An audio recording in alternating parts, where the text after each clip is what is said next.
যেহেতু বাইবেল আগে এসেছে, কোরআন সেখান থেকেই লেখা হয়েছে, অনেক কিছু নকলও করা হয়েছে। যে কোরআন নকল করা হয়েছে, তাহলে একই যুক্তিতে বলা যায় যে যীশুখ্রিস্ট ওল্ড টেস্টামেন্ট থেকে নকল করেছিলেন, তখন খ্রিস্টানরা বলবেন না।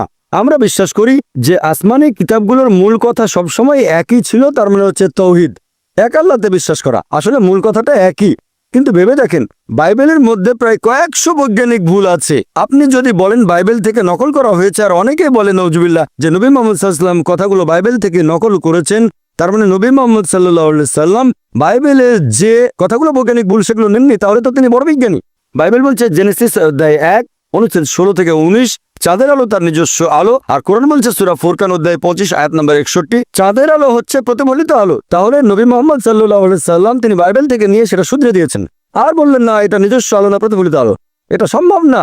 কোরআনে এমন অনেক কথা আছে যেটা বিজ্ঞান জেনেছে কিছুদিন আগে, কোরআন সেটা 1400 বছর আগে বলেছে। কোন মানুষের পক্ষে এগুলো লেখা সম্ভব না। কোরআনে যে কথাগুলো আছে কোরআন কখনোই নকল করা হয়নি। এজন্য আমার ভিডিও ক্যাসেট দেখেন বিজ্ঞানের আলোকে কোরআন ও বাইবেল, সেখানে বিস্তারিত জানতে পারবেন। সেখানে আমি প্রমাণ করেছি যে কোরআন বাইবেল থেকে নকল করা হয়নি। কোরআন হচ্ছে ফুরকান, যে মানদণ্ড দিয়ে সঠিক আর বেঠিকের পার্থক্য করবো, আশা করি উত্তরটা পেয়েছেন।